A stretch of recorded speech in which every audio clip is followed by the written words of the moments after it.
අයිබෝවන් පොඩි වෙලාවක් කතා කරලා මේ මෞලය කියන කොටස ඉවර කරලා දාමුද? දැන් ඔයාලගේ සාමාන්‍ය පෙළ විද්‍යාව පේපරේ හැදිලා තියෙන්නේ ප්‍රධාන කොටස් තුනක් එකතු වෙලා.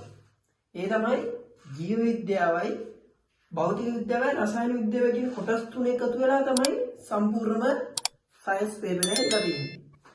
දැන් මේ පේපරේ රසායන විද්‍යාව කොටස යටතේ මෙන්න මේ මෞලය කියන එක තියෙනවා.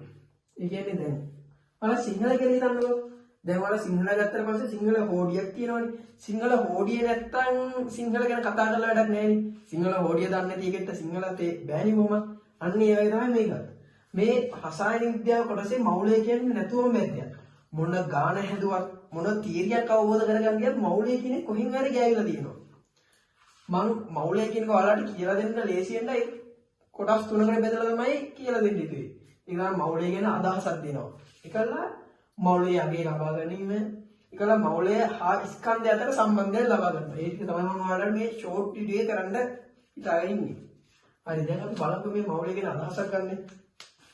දැන් හරි ඔයාලා මෙහෙම හිතන්නකෝ. ඔයාලගේ ඉස්කෝලේ සර් ඔයාලට කියනවා පුතේ ගිහිල්ලා කඩේට ගිහිල්ලා මට පෑන් 12ක් ගෙනල්ලා දෙන්නකෝ. හරි දැන් ඔයා මෙහෙම හිතන්නකෝ. දැන් ඔයයි තව යාළුවෙකුගේ සෙට් වල යනවා කඩේට. කඩේට ගිහිල්ලා දැන් ඔයාලා යන්නේ පෑන් 12ක් ගේන්න. දැකලා ගිහින් කඩේ මුදලාලිට කියනවා මුදලාලි මට පෑන් 12ක් දෙන්නකෝ කියලා. එතකොට මුදලාලි වලට පෑන් 12ක් දෙනවනේ. හරි අවුලක් නැහැ. ඒකල ඔයාලට තව එක කියන්න පුළුවන් මුදලාලි මට පෑන් 20ක් දෙන්නකෝ.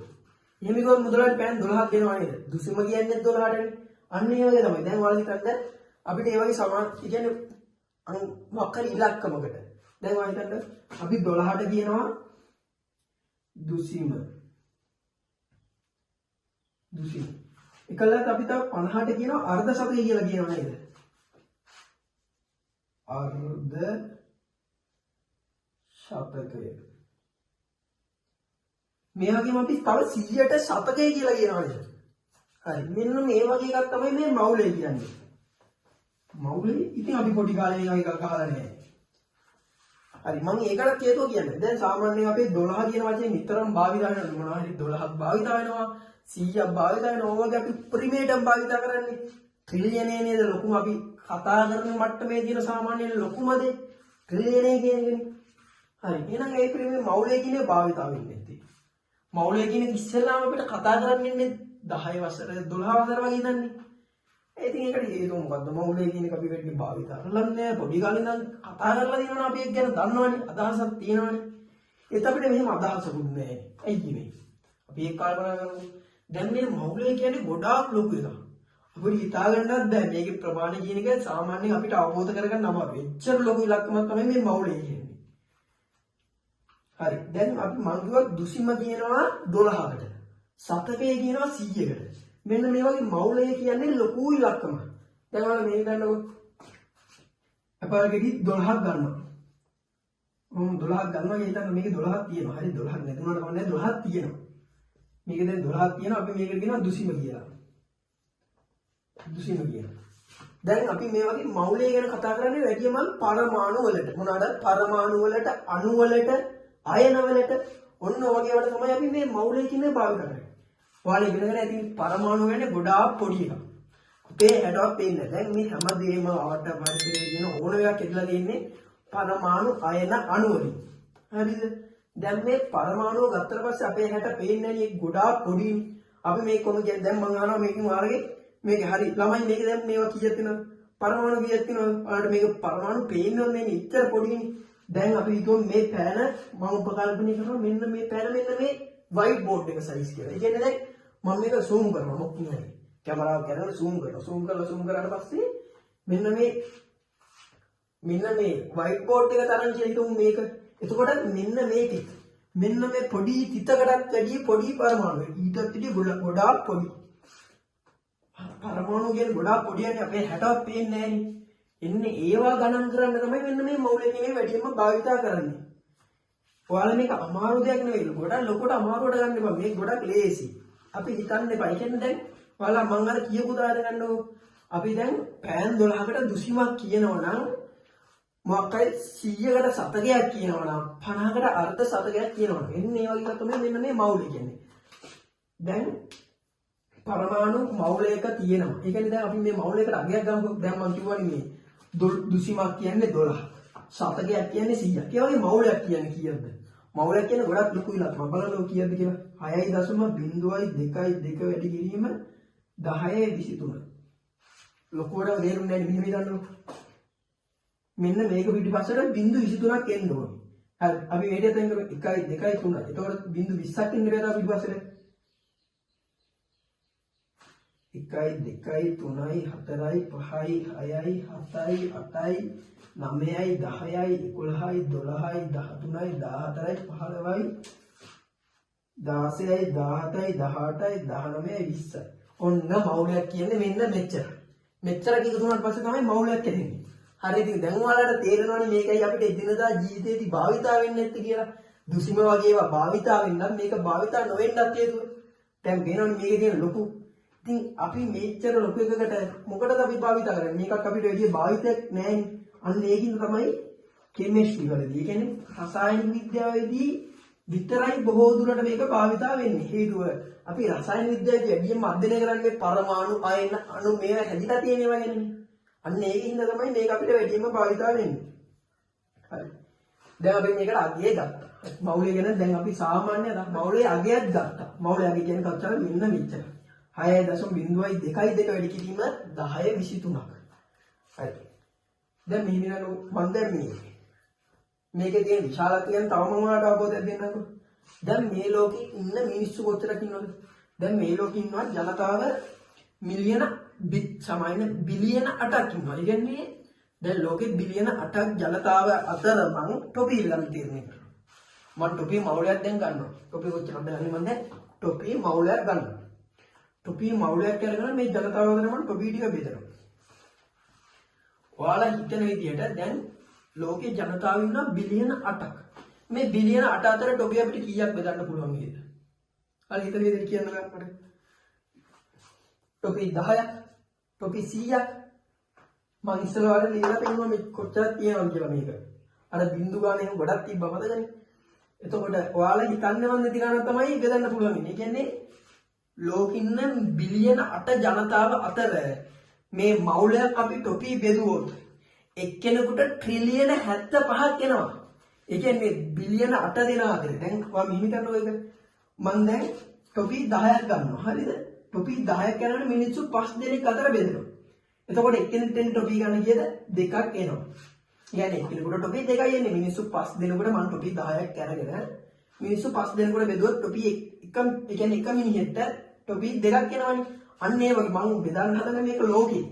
ලෝකේ කට්ටිය කොච්චරක් ඉන්නවද? බිලියන 8ක් ඉන්නවා. මේ බිලියන 8 දෙනා අතර මම බෙදන්න හදන ටොපි කියන්නේ මවුලයක්.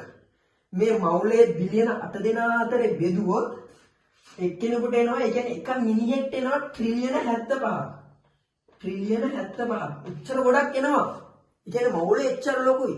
එච්චර ඒවා අපි භාවිතා කරන්නේ නැහැනේ. ඒකයි මේකේ දිනදා ජීවිතේ අපිට භාවිතා වෙන්නේ නැත්තේ. ඒ පරමාණු කියන්නේ ගොඩාක් පොඩි එකක්. ඒච්චර පොඩි හින්දා තමයි මෙන්න මේවා ඉගෙන ගන්න. ඒ කියන්නේ මෙන්න මේකේ. අපි දැන් හිතමු මේකේ මවුල දෙකක් විතර තියෙනවා. මවුල දෙකක් තුනක් එක එක හැදිලා තියෙන ඒ විදිහන එක වෙනස් වෙනවා. අන්න ඒකින්ද තමයි මෙන්න මේක භාවිතා කරන්නේ. හරිද? දැන් අපි මේක අගෙත් ලබා ගත්තා. ස්කන්ධය අතර සම්බන්ධයක්. දැන් මම ඔයාලට මෙහෙම එකක් කියන්නම්කෝ මෙතන. දැන් මම ළඟ තියෙනවා ඇපල් ගෙඩි 12ක්.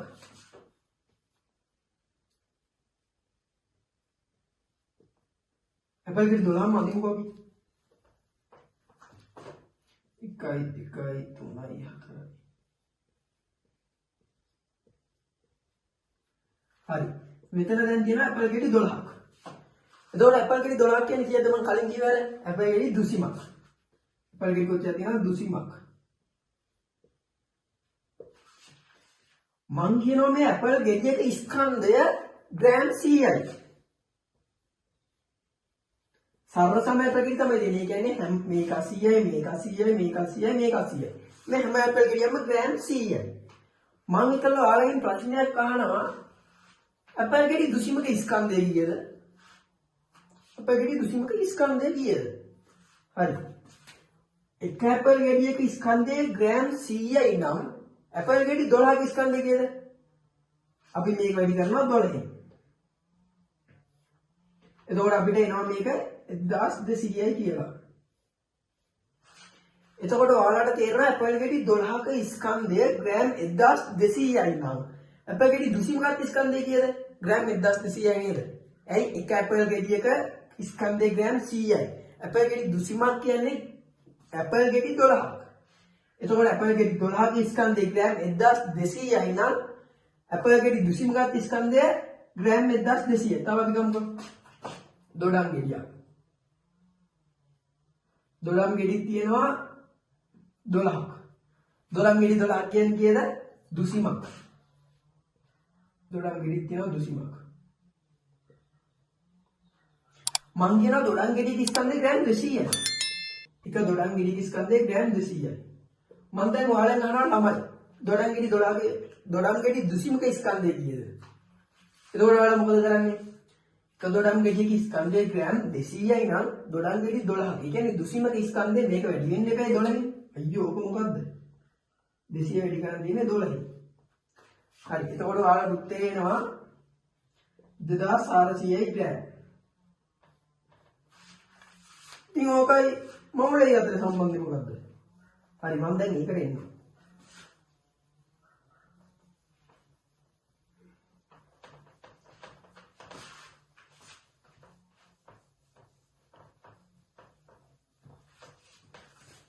හරි. දැන් මම මොකක් හරි ගන්නවා මෙහෙම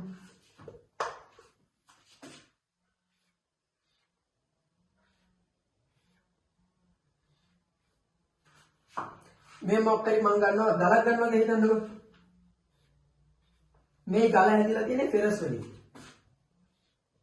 ෆෙරස් යකඩ වලින් තමයි මේ ගල හැදිලා තියෙන්නේ. හරිද? දැන් මේ මම කියනවා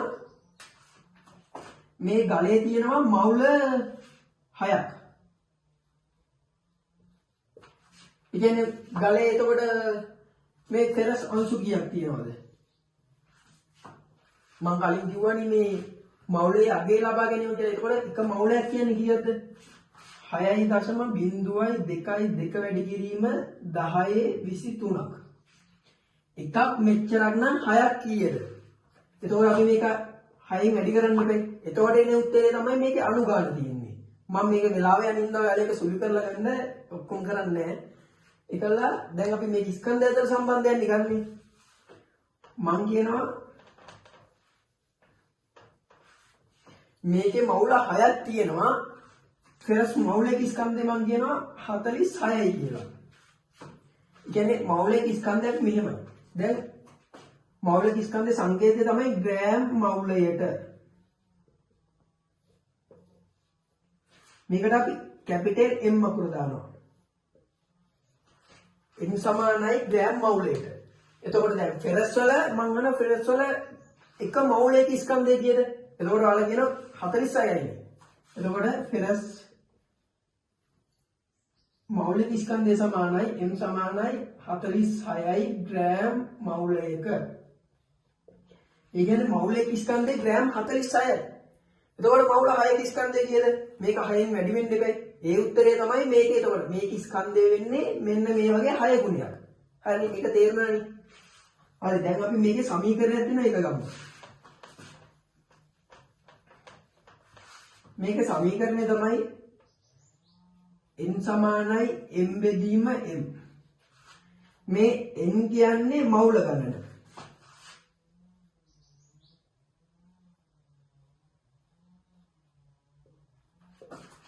මේ m කියන්නේ ඒ කියන්නේ මොකක් හරි අපි ඒ කියන්නේ අපිට දීලා තියෙන එකේ ස්කන්ධය.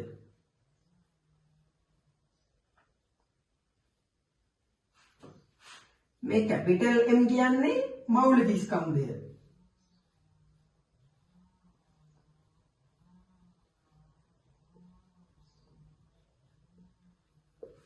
හරි ලොකුවට කිව්වට තේරුන්නේ නැහැ නේද? අපි ගානක් හදනවලු.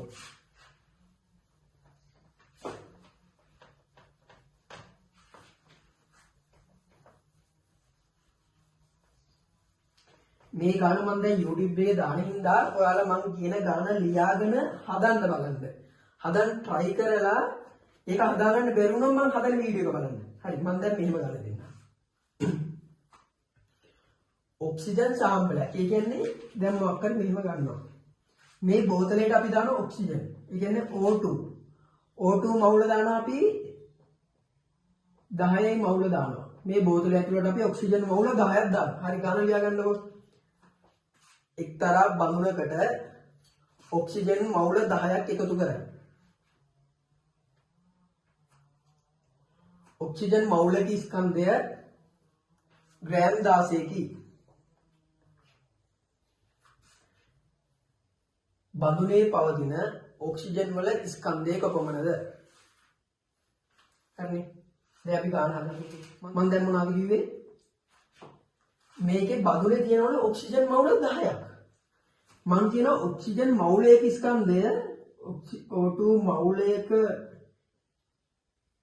ස්කන්ධය 16 ග්‍රෑම් කියලා. හරිද? දැන් මේ ඔක්සිජන් මවුලයක ස්කන්ධයේ ග්‍රෑම් 16යි නම් මේකේ තියෙනවලු මවුල 10යි. ඒතකොට අපෙන් අහන්නේ මේකේ තියෙන ඔක්සිජන් වල ස්කන්ධය කීයද කියලා. m කීයද කියලා අහන්නේ. හරි දැන් අපි අර සමීකරණයට දාමු. n සමානයි m බෙදීම m. n කියන්නේ මවුල ගන්න. මවුල කියන්නේ 10යි. m ස්කන්ධයෙන් අපිට හොයන්නේ මේක දන්නේ නැහැ අපි. මෞලික ස්කන්ධය කියන්නේ මවුල එකක ස්කන්ධය. එතකොට මේකේ මවුල එකක ස්කන්ධය කියන්නේ O2 මවුල ස්කන්ධය 16 ග්‍රෑම්. එතකොට m සමානයි මේක හරස් ගුණිත වෙනවා 10 වැඩි කිරීම 16 160යි ග්‍රෑම්. හරි. ඔන්න ඔයගේ ඔයාලගේ සාමාන්‍ය පෙළ විභාගය යන්නේ එක්කෝ ස්කන්ධයයි මෞලික ස්කන්ධයයි දීලා මවුල ගන්න අහනවා. තව වෙලාවකට ස්කන්ධයයි මවුල ගන්නයි දීලා මෞලික ස්කන්ධය අහනවා. තව ස්කන්ධයයි මෞලික ස්කන්ධයයි දීලා මවුල ගන්න අහනවා. ඔයගේ වැඩ ටිකක් තමයි කරන්නේ. ඒකින් නම් මේක ගොඩක් අමාරුයි කියලා හිතන්න එපා. මේක හරියට ලේසි වැඩක්. මම ඔයාලගේ මේකේ ගණන් ටිකක් හදන්නම්. මේ ගණන් හදන්න ඕනේ කියලා හිතනවා නම් ඔයාලා කමෙන්ට් එකක් දාන්න යටි. මම කමෙන්ට් එකක් આવොත් ඔයාලට ගණන් ටිකකුත් හදන විදිය ඔක්කොම කියලා දෙන්නම්.